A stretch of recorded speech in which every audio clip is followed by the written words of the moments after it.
Good Thursday morning to you, beautiful souls. I trust that you're taking a moment to center yourself for the day and that you have some good practices to get you going, whether it's affirmations, journaling, meditation, just taking a couple moments aside so that you can set the mood and intention for the day. I want to talk about being comfortable with being uncomfortable. And this is especially hard for some of us who are autistic, and it has not been comfortable being in our own body because we've been hypervigilant all our lives, looking for threats or just making sure our environment is safe. But this starts inside because we can't control what is outside of us. We think we can, but that's usually when our suffering begins. The only thing we have control over is ourselves and how we react. So getting comfortable with being uncomfortable and not running, hiding, numbing, gaslighting yourself, suppressing, all of these things are essentially spiritual bypassing. But once you get comfortable with being uncomfortable, it actually gets easier, but it's a practice.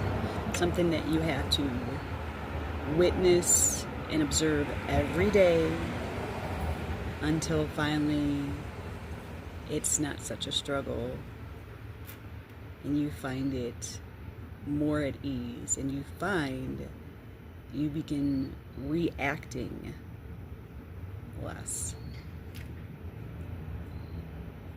So some of the practices I do to help achieve this is the mirror principle, where you essentially just be with yourself, staring at yourself in a mirror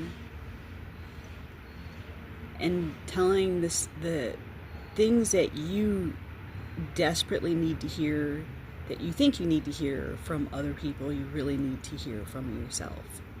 Whether it's your self-worth, your love, validation, things that never sat right with you.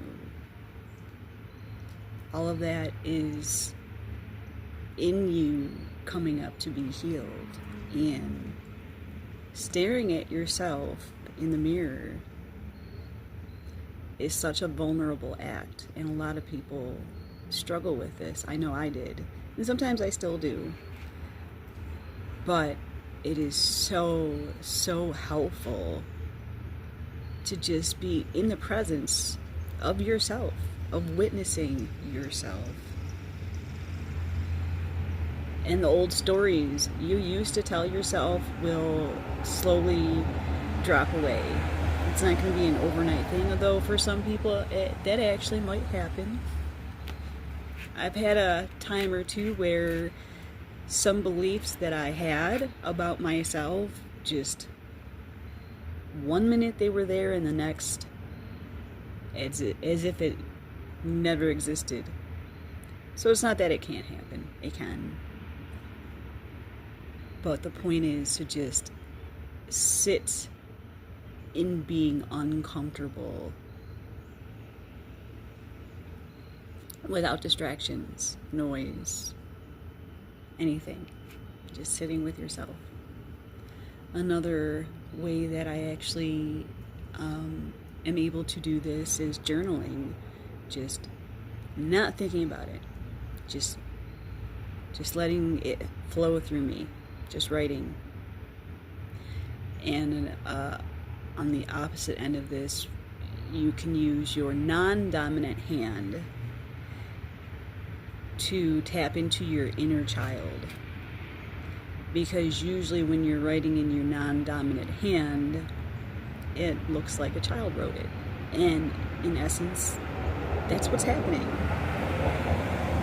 So what I've done is I've asked myself some hard questions, and then I put the writing utensil in my non-dominant hand. I'm left-handed, so I would put it in my right hand.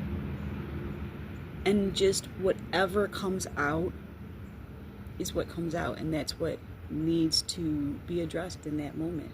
Whether it's anger, addressing your inner child's anger, fear, addressing that.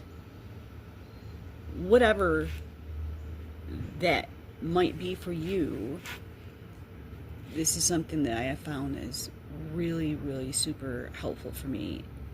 And all of this that I'm talking about is all shadow work, but regardless of what you label it, it's still sitting in the uncomfortableness of it and just being comfortable with being uncomfortable, because eventually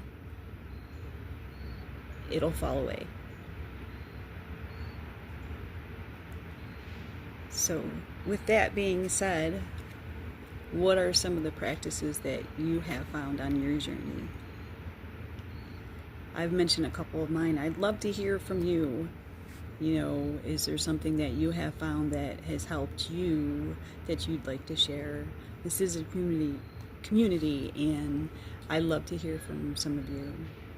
So I hope to. Now let's take a moment and let Spirit be with us just for a couple moments this morning so that we can get centered for the rest of our day.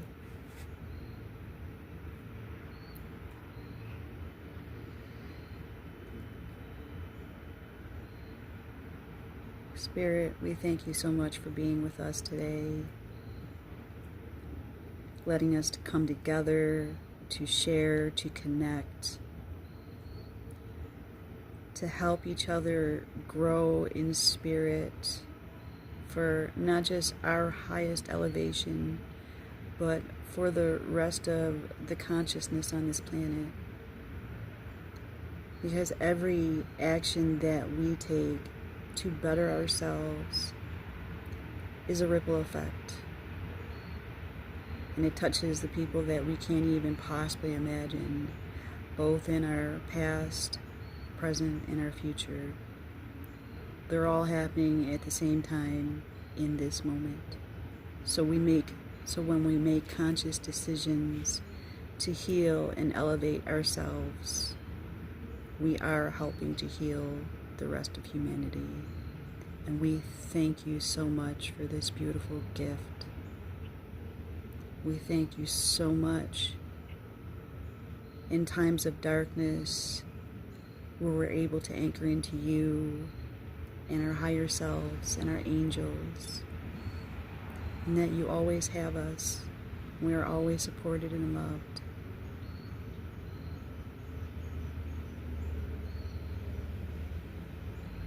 We are so blessed and thankful to have this moment with you.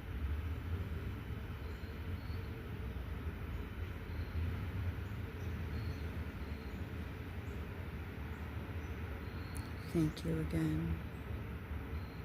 You are appreciated and adored and supported.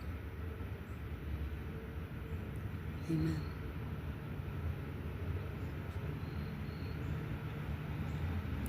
Let this carry you throughout the rest of your day. You are loved. You are guided. Always. Thank you so much. Until next time, God bless. Have an amazing Thursday. Bye-bye.